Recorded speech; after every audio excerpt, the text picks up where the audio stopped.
कुछ स्वादिष्ट है बनाना तो playrecipes.com पे जरूर है आना। सौतेली माँ। रामपुर नाम के गांव में एक श्याम नाम का आदमी रहता था। उसकी दूसरी पत्नी गंगा, उसकी बेटी शमा और उसके पहले पत्नी की लड़की रेवती भी उसके साथ रहा करती थी। घर में सब हंसी खुशी रहा करते थे। उनके घर में गाय भैंसें बहुत थी और उनकी जिम्मेदारी गंगा पर थी। गंगा अपनी जिम्मेदारी बहुत अच्छे से निभाती थी। ऐसे ही एक दिन, अरे गंगा, आज इतना दूध बच गया? अरे वो आज कुछ ग्राहक आए ही नहीं। अच्छा, तुम इसका कुछ बना दो, नहीं तो दूध खराब हो जाएगा। जी हाँ, बना दूंगी, आप चिंता मत करो। अच्छा। ऐसे ही एक दिन गंगा की पड़ोसन सुशीला उसके साथ बातें कर रही थी। अरे गंगा, तुम्हारी बेटी शमा कितनी सुंदर दिखती है और रेवती तो उससे भी ज्यादा सुंदर दिखती है, मगर उसे किसी भी चीज का गर्व नहीं है। हाँ, वो तो है, मगर मेरी शमा ही दिखने में ज्यादा सुंदर है। तुम कुछ भी कहो। हाँ, तुम जो कहती हो वही सही होगा। गंगा अपने घर में चली आती है। घर में आने के बाद उसके मन में बहुत बुरे विचार आने लगते हैं। इस रेवती को तो मैं अच्छी तरह सबक सिखाऊंगी। मेरी बेटी से खूबसूरत और कोई दिख ही नहीं सकता। ऐसे ही कुछ दिन बीत जाते हैं। गंगा रेवती के सौंदर्य की वजह से उसे बहुत भला बुरा कहती थी। उसे बहुत सारा काम करने को देती थी। बेचारी रेवती सारा काम करती थी। ऐसे ही एक दिन बहुत सारा काम करके वो थक गई थी और सोने जा रही थी। तभी वो अपने माँ के कमरे के पास गई और मन ही मन बोली, माँ, तुम मेरे साथ ऐसा क्यों कर रही हो पता नहीं, मगर तुम मेरी माँ हो, इसलिए मैं तुम्हारी सारी बात मान लेती हूँ। ऐसा कहकर वो वहां से निकल ही रही थी कि तभी उसकी नजर उसके पैर के पास पड़े एक सांप पर गई। वो जोर से चिल्लाई और तभी वो सांप जाकर उसकी सौतेली माँ को काट लेता है। सांप के काटते ही गंगा नींद से उठ जाती है और बहुत डर जाती है।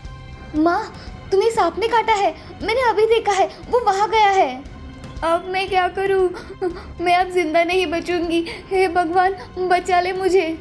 ऐसा कहकर वो जोर जोर से रोने लगी। उसकी आवाज सुनकर पति श्याम और उसकी बेटी शमा भी वहां आ गई। सब लोग बहुत चिंता में डूब गए।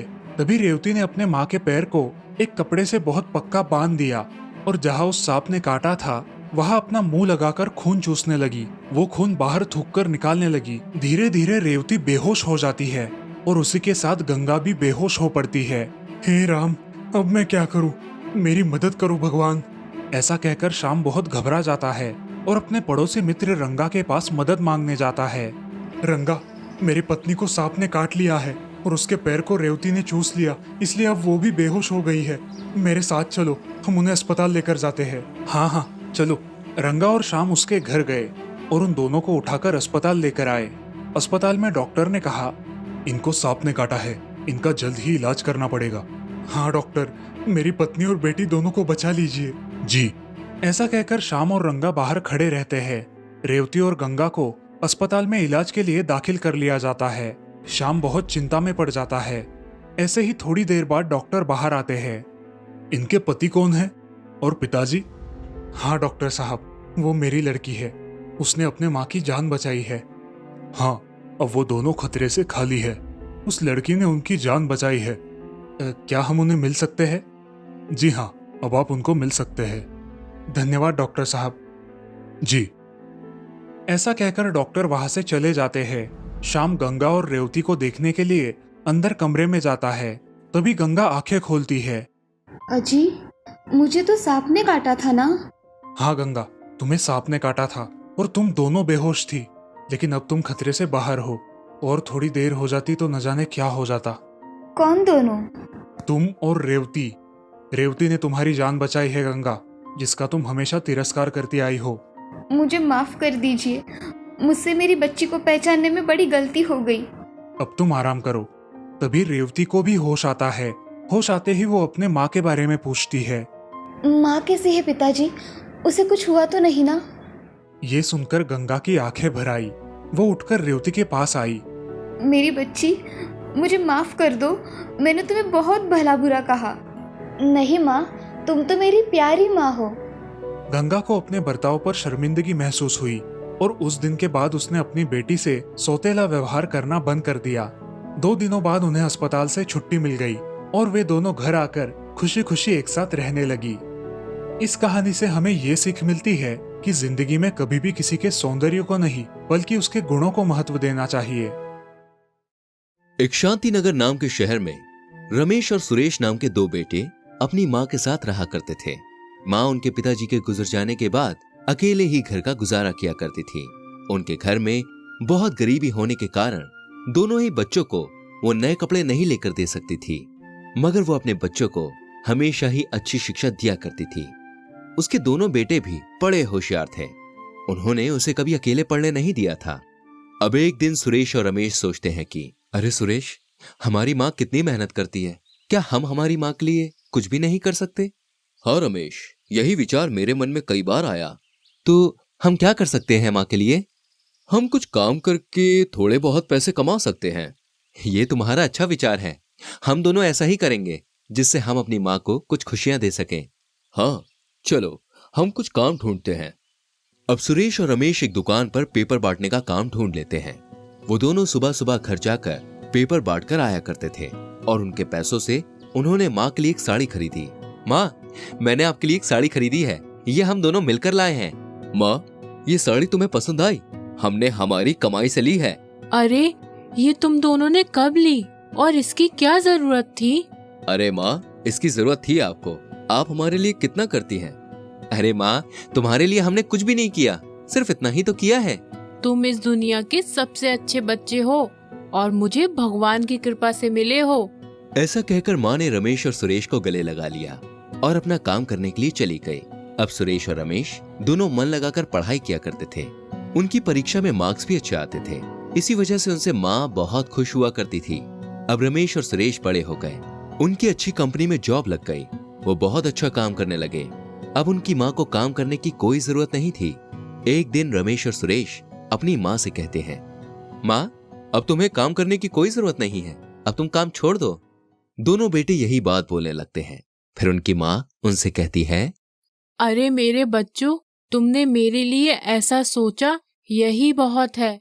मुझे और क्या चाहिए? अब तुम मेरे बारे में ज्यादा मत सोचा करो। अब तुम तुम्हारे बारे में सोचो कि आगे तुम्हें क्या करना है।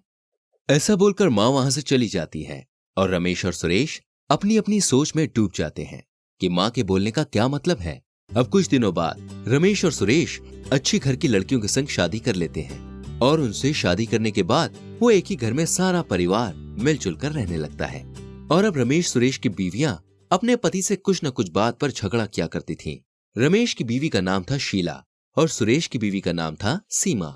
दोनों एक दूसरे के संग बहुत अच्छी तरह से रहा करती थी, मगर उनकी माँ का कुछ भी काम नहीं किया करती थी। बच्चों की शादी हो जाने के बाद उसके बेटों ने उससे कहा था कि अरे माँ, अब तुम्हारी बहुएं आ गई हैं, तुम्हें कोई काम करने की जरूरत नहीं है। हाँ बेटा, अब मैं निश्चिंत हो गई हूँ, मुझे अब कोई चिंता नहीं है। इसी वजह से माँ अब कोई काम नहीं कर रही थी, मगर ये सब देखकर बहुएं सास से बड़ी ईर्ष्या किया करती थी और उनसे अच्छे से बात भी नहीं करती थी। इसी वजह से वो अपने पतियों से हमेशा माँ के बारे में शिकायत किया करती थी। शीला रमेश से बोली, अजी सुनते हो, आपकी माँ कुछ भी काम नहीं करती है और अगर बच्चों को संभालने की बोलो तो बोलती हैं कि मेरे बच्चों ने मुझे काम करने के लिए मना किया है। ऐसा बोलकर वे बात टाल देती हैं। अरे क्या बात कर रही हो ये तुम भाग्यवान, हमने तो माँ को ऐसे ही कहा था, मगर लगता है उन्होंने बहुत मन से ले लिया। चलो जाने दो ना। अब इधर सुरेश का भी यही हाल था। उसकी पत्नी भी उससे शिकायत कर रही थी। सीमा बोली, अजी सुनते हो, माँ ना कुछ भी काम नहीं करती मगर हमारे पैसों से मजे कर रही है। हाँ तुम सही कह रही हो, हमें माँ का कुछ ना कुछ करना पड़ेगा। अब ऐसा सोचकर सुरेश और रमेश एक दिन घर में बैठकर ऐसे ही गप्पे मार रहे थे। तभी माँ का विषय निकला तो सुरेश बोला, अरे रमेश, अब माँ को संभालना हमारे बस की बात नहीं है। हम हमारी माँ को किसी वृद्धाश्रम में क्यों नहीं भेज देते, उससे हम भी खुश रहेंगे और हमारी बीवियों की टेंशन भी खत्म हो जाएगी। हाँ भैया, ये तो बहुत अच्छी बात कही आपने, हम ऐसा ही करेंगे। अब दोनों भाई बहुत खुश हो जाते हैं, अब कोई टेंशन नहीं। ऐसा सोचकर दोनों भाई अपनी पत्नियों के संग सो जाते हैं। बच्चे ये सारी बातें सुन लेते हैं, मगर उन्हें ये बात पसंद नहीं आती। वो उनकी दादी के पास जाकर उन्हें एक योजना बताते हैं। दादी जी, आपको माँ और पिताजी वृद्धाश्रम भेजने के लिए सोच रहे हैं। क्या बात कर रहे हो बेटा? दादी जी, मेरे पास एक अच्छी योजना है। मैं आपको एक योजना बताता हूँ, आप वैसे ही करना जैसा मैं आपको बताता हूँ। ठीक है बेटा, आप जैसा बताओगे मैं वैसे ही करूँगी। दादी, कल हम आपको एक बड़ा सा संदूक ला कर देंगे और उसमें आपको जायदाद के नकली कागज रख देना और घर में बताना कि ये मेरे पति ने मेरे नाम पर किए हैं। ठीक है बेटा। बच्चे रात को ही एक बड़ा संदूक लेकर वहाँ आ जाते हैं और कहते हैं, दादी, ये बहुत ही बड़ा संदूक है और अब इसमें आप कल कुछ जायदाद के पेपर रख देना, जिससे इन्हें भरोसा हो जाएगा कि आपके पास कुछ तो पैसे हैं। फिर ये लोग आपके घर में अच्छे से देखभाल करेंगे और हम आपके साथ रह पाएंगे। हाँ मेरे बच्चों, मुझे भी आपके साथ ही रहना है। आप चिंता मत करो, आपकी वजह से ही मैं मेरे परिवार के साथ रह सकती हूँ। और मुझे क्या चाहिए इस जिंदगी में। बच्चे अपनी दादी से बड़े प्यार से मिलते हैं और उनको लेकर दादी सो जाती हैं। अब अगले दिन बच्चे जैसा बताते हैं, दादी ठीक वैसा ही करती है। अब रमेश और सुरेश को यह पता नहीं चल रहा था कि यहाँ क्या हो रहा है। वो एक दूसरे की ओर देखते हैं, तभी वो कुछ अजीब सा महसूस करते हैं। बेटा, अब मैं कुछ दिनों की मेहमान हूँ। मैंने सोचा कि तुम्हें बता दूं, तुम्हारे पिताजी ने मेरे नाम पर 50 एकड़ जमीन करके रखी है। उन्होंने कहा है कि उनके मरने के बाद जो मुझे संभालेगा उसके नाम पर ये जायदाद हो जाएगी।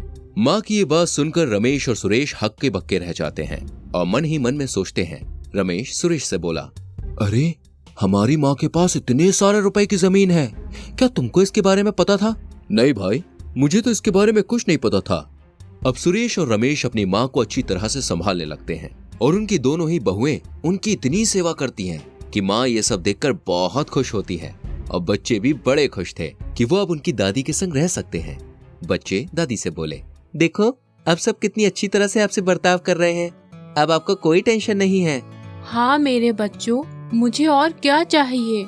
मुझे तुम्हारे साथ रहने को मिल रहा है, इससे ज्यादा मुझे और कुछ नहीं चाहिए।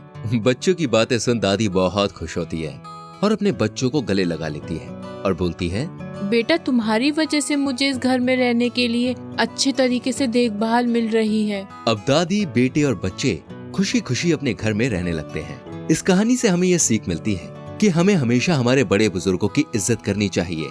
वो हमारे लिए आज भी बहुत जरूरी हैं। किशनगढ़ नाम के गांव में सरोज नाम की एक सुंदर लड़की उसकी दादी के साथ रहती थी। सरोज बहुत मेहनती थी, वो अपनी दादी को कोई भी काम करने नहीं देती थी। सरोज की एक दोस्त थी, सोना। सोना बड़ी ही गुस्सैल थी, उसे वक्त की बिल्कुल कदर नहीं थी। ऐसे ही एक दिन सरोज और सोना स्कूल छूटने के बाद घर वापस आ रहे थे। चलना सरोज, हम थोड़ा खेलते हैं, चलना। अरे मैं नहीं, मेरी दादी घर पर मेरा इंतजार कर रही है। एक दिन लेट हो गया तो चलता है, तू उसकी चिंता मत कर, हम कुछ बहाना बना देंगे। मैं कभी भी झूठ नहीं बोलती सोना। चल घर चलते हैं, दादी मेरा इंतजार कर रही होगी। रुकना सरोज, आज के दिन कुछ भी बोल देना मेरे लिए। सरोज को सोना के खातिर रुकना पड़ा, मगर वो मन ही मन बहुत घबरा गई थी क्योंकि वो अपनी दादी से कभी झूठ नहीं बोलती थी। बहुत देर तक खेलने के बाद सरोज और सोना घर के लिए निकलते हैं। घर आते आते बहुत अंधेरा हो गया। वहाँ सरोज की दादी बहुत घबरा गई थी क्योंकि सरोज इतनी देर तक कभी भी बाहर नहीं रुकती थी। सरोज घर आई। दादी, आज सोना के साथ खेलते खेलते देर हो गई। मेरी बच्ची, बताकर जाना चाहिए था ना घर में, मुझे कितनी चिंता हो रही थी, पता है तुम्हें? सरोज थोड़ी शर्मिंदा हो गई। उसका ये बदला हुआ स्वभाव देखकर दादी थोड़ी चिंता में पड़ गई, मगर दादी ने उसे ज्यादा कुछ कहा नहीं। दोनों भी खाना खाकर सो गई। अगले दिन सुबह ही उठकर सरोज ने घर के सारे काम निपटा लिए और स्कूल जाने की तैयारी करने लगी। मेरी बच्ची, तुम्हें पता है ना कि तुम घर पर जल्दी नहीं आती तो मेरा ध्यान नहीं लगता। हाँ दादी, पता है, आज से मैं स्कूल से जल्दी घर आ जाया करूंगी। अच्छा ठीक है बेटी, अब जाओ। सरोज सोना के साथ स्कूल के लिए निकल जाती है। शाम को स्कूल खत्म होने के बाद आज के दिन भी सोना सरोज को ज्यादा देर तक खेलने के लिए आग्रह करती है। आज भी चलोगी ना सरोज? बहुत मजा आया था ना कल खेलने में? हाँ, कल बहुत मजा आया था, मगर मेरी दादी घर पर इंतजार कर रही थी। आज मैंने उनसे वादा किया है कि आज मैं जल्दी आऊंगी। कल तुम्हारी दादी तुम्हें चिल्लाई क्या? नहीं, मेरी दादी कभी मुझे चिल्लाती नहीं है, वो मुझसे हमेशा प्यार से बात करती है। तो फिर आज भी कुछ नहीं होगा, तुम्हारी दादी आज भी कुछ नहीं बोलेगी। चलो खेलते हैं। दोनों खेलने में इतनी व्यस्त हो गई कि उन्हें समय का पता ही नहीं चला। ऐसा ही बहुत दिनों तक चलता रहा। सरोज हर रोज घर देर से जाने लगी। दादी को इस बात की चिंता होने लगी थी, लेकिन दादी ने सरोज से कुछ नहीं कहा। दादी ने सरोज को छूट देकर रखी थी। ऐसे ही एक दिन, बेटा सरोज, कल तुम्हारा जन्मदिन है, कल तो समय पर आ जाओगी ना? हाँ दादी, कल मैं जल्दी आऊंगी। कल मैं तुम्हारे लिए एक तोहफा लाने वाली हूँ जो तुम्हें बहुत पसंद आएगा। क्या तोहफा लाने वाली हो दादी आप मेरे लिए? वो तुम्हें कल ही मिलेगा, आज नहीं। अब तुम खाना खाकर सो जाओ। दादी और सरोज खाना खाकर सो गई। अगले दिन सरोज नए कपड़े पहनकर स्कूल गई और शाम होने का इंतजार करने लगी। शाम हो जाने के बाद सरोज और सोना स्कूल से बाहर आई। सरोज, जन्मदिन की बहुत सारी शुभकामनाएं। धन्यवाद सोना, मगर आज हम नहीं खेल सकते क्योंकि दादी ने मुझे आज जल्दी बुलाया है। अरे सरोज, ऐसा क्यों बोल रही हो? आज तो तुम्हारा जन्मदिन है, आज हम और ज्यादा मस्ती करेंगे, चलो। नहीं सोना, आज नहीं। ठीक है, जैसे तुम्हारी मर्जी। उस दिन सरोज और सोना सही वक्त पर घर गई। सरोज को जल्दी घर आया देख दादी बहुत खुश हो गई। आओ मेरी बच्ची, आज जल्दी आ गई। हाँ दादी, आप मुझे कुछ अच्छा तोहफा देने वाली थी ना? क्या है वो तोहफा, बताइए ना मुझे।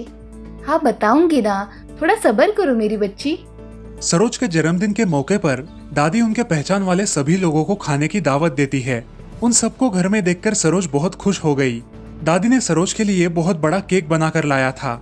सरोज का बर्थडे धूमधाम से मनाया गया। सरोज, तुम्हें आज मैं क्या देने वाली थी, इसकी बहुत उत्सुकता थी ना? ये लो तुम्हारा गिफ्ट। इसमें क्या है दादी? खोल कर देखो। दादी, ये तो बहुत सुंदर है। ये आपने मेरे लिए लाई है? हाँ बच्ची, ये तुम्हारे लिए ही है। ये मेरी माँ ने मुझे दी थी और आज मैं तुम्हें दे रही हूँ। सच में दादी, ये बहुत ही सुंदर तोहफा है। इसकी खासियत तुम्हें बाद में पता चलेगी।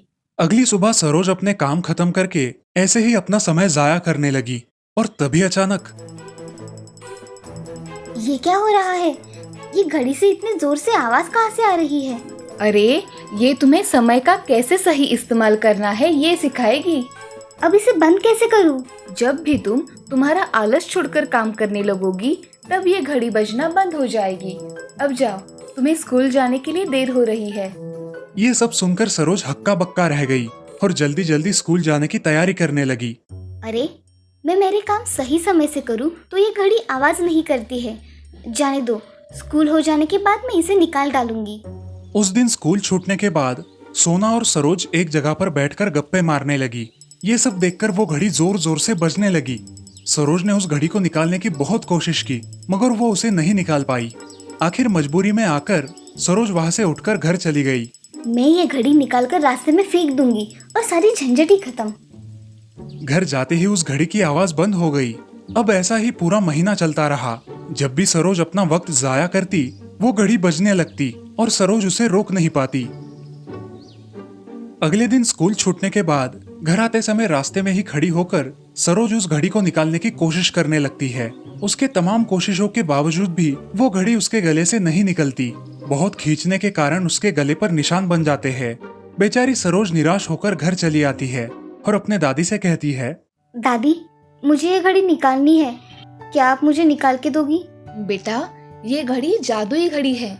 ये अगर किसी को वक्त की कीमत ना हो तो उसे वक्त की पाबंद बना देती है। तुम्हारी ये दादी भी तुम्हारी तरह बहुत खेलकूद किया करती थी, मगर मुझे पता ही नहीं चलता था कि मेरी वजह से घर के सारे सदस्यों को तकलीफ हो सकती है। इसी वजह से मेरी माँ ने मुझे वक्त की कीमत समझाने के लिए ये घड़ी दी थी और आज मैंने तुम्हें ये घड़ी देकर वक्त की कीमत और वक्त का सही इस्तेमाल करना सिखाया है। दादी, आज के बाद मैं वक्त का सही इस्तेमाल करूंगी और हमेशा वक्त की कदर करूंगी। ये सुनकर दादी बहुत खुश हो गई। अब सरोज को अपने वक्त की कीमत पता चल गई। उसने बेवजह वक्त जाया करना बंद कर दिया, अपने वक्त का सही इस्तेमाल करने लगी और एक जिम्मेदार और होशियार लड़की बन गई।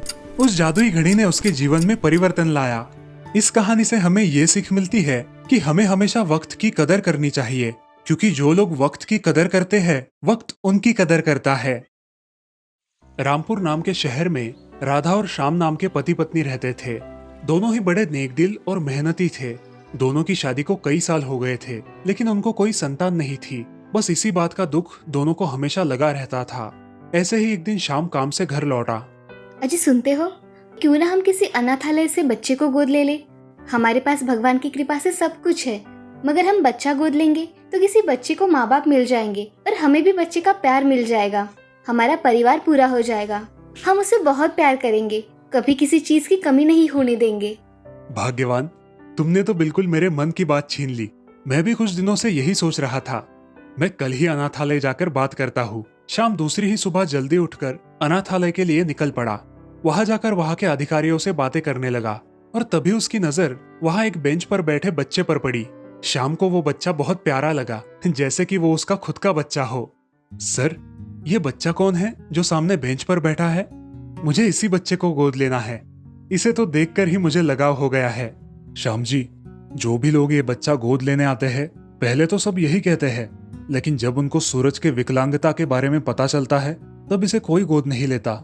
ऐसे कैसे हो सकता है? इतना प्यारा बच्चा है, कोई ऐसे क्यों करेगा?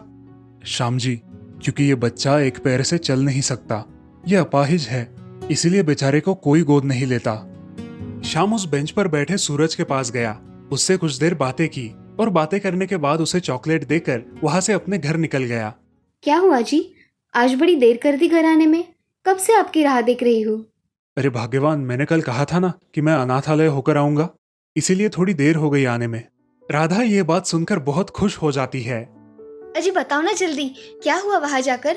आपको कोई बच्चा पसंद आया? मुझे तो ऐसा लग रहा है कि कल सुबह जाकर ही बच्चे को घर लेकर आऊं।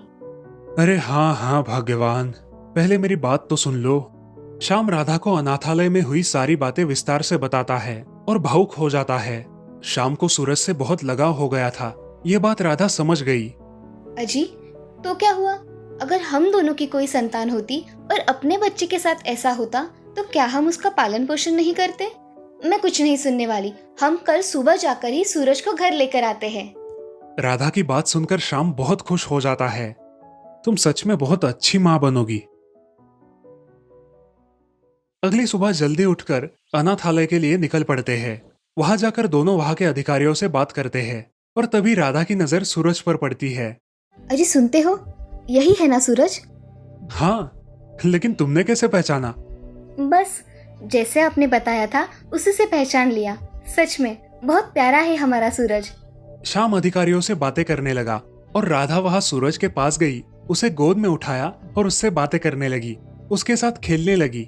सूरज भी उसके साथ बहुत अच्छे से खेलने लगा। कुछ समय बाद श्याम और राधा सूरज को अपने घर लेकर आए। अब दोनों मिलकर सूरज का बहुत अच्छे से ख्याल रखने लगे। कुछ ही दिनों में उन्होंने सूरज का पास ही के स्कूल में दाखिला करवाया। छुट्टी के दिन दोनों उसे पार्क में खेलने के लिए लेकर जाने लगे। सब कुछ एकदम अच्छे से चलने लगा। ऐसे ही एक दिन राधा ने श्याम से कहा, अजी सुनते हो, हमें सूरज को किसी अच्छे हॉस्पिटल में लेकर जाना चाहिए। सूरज जब भी दूसरे बच्चों को भागते दौड़ते देखता है तो वो निराश हो जाता है। उसे भी दौड़ने का मन होता होगा। मुझे अनाथालय के अधिकारियों ने कहा था कि सूरज का पैर ठीक होने की संभावना बहुत कम है, फिर भी हम उसे एक बार किसी अच्छे अस्पताल में लेकर जाएंगे। अगले दिन सूरज स्कूल जाता है। स्कूल में कुछ लड़के उसकी विकलांगता का मजाक उड़ाते हैं, उसे धक्का देते हैं। सूरज जमीन पर गिर जाता है। वैसे ही रोते रोते वो स्कूल के बाहर जाता है और एक पेड़ के नीचे बैठ जाता है। बाकी बच्चों को उछलता कूदता देखकर वो मन ही मन टूट जाता है। तभी अचानक उसे किसी कबूतर के फड़फड़ाने की आवाज आती है। अरे, ये कबूतर तो यहाँ फंस गया है, मुझे इसे निकालना होगा, नहीं तो ये मर जाएगा। सूरज उस कबूतर को आराम से निकालता है, उसे पानी पिलाता है और उसे छोड़ देता है। लेकिन वो कबूतर कोई आम कबूतर नहीं था। वो कबूतर सूरज से बात करने लगा। दोस्त, मैं एक जादुई कबूतर हूँ, तुमने मेरी जान बचाई, मैं तुम्हारी कोई मदद करना चाहता हूँ। बोलो, तुम्हें क्या चाहिए? जादुई कबूतर, मुझे आपसे कुछ नहीं चाहिए, बस मेरा कोई दोस्त नहीं है, क्या आप मुझसे दोस्ती करोगे? कबूतर सूरज का साफ मन देखकर प्रसन्न हो जाता है और उसे कहता है, दोस्त, ये लो, ये जूते हैं, ये कोई आम जूते नहीं है, ये जादुई जूते हैं, जादुई जूते। इन्हें पहनकर तुम चल सकते हो, दौड़ सकते हो और जितनी चाहे उतनी उछल कूद कर सकते हो। और हाँ, ये तुमसे कभी अलग भी नहीं होंगे। इन्हें पहनने के बाद तुम्हें कोई चिढ़ाएगा भी नहीं। कबूतर वो जादुई जूते सूरज को सौंपकर वहां से उड़ गया। सूरज उन जूतों को पहनता है और कमाल हो जाता है। वो बिना सहारे के चलने लगता है, दौड़ने लगता है। ये मैं चल सकता हूँ, मैं दौड़ सकता हूँ। सूरज दौड़ता उछलता घर जाता है। सूरज को दौड़ते भागते देख राधा और श्याम फूले नहीं समाते। सूरज स्कूल में घटी सारी बातें माँ और पिताजी को बताता है। श्याम और राधा उस जादुई कबूतर का मन ही मन धन्यवाद देते हैं और अपने बेटे के साथ हंसी खुशी रहने लगते हैं।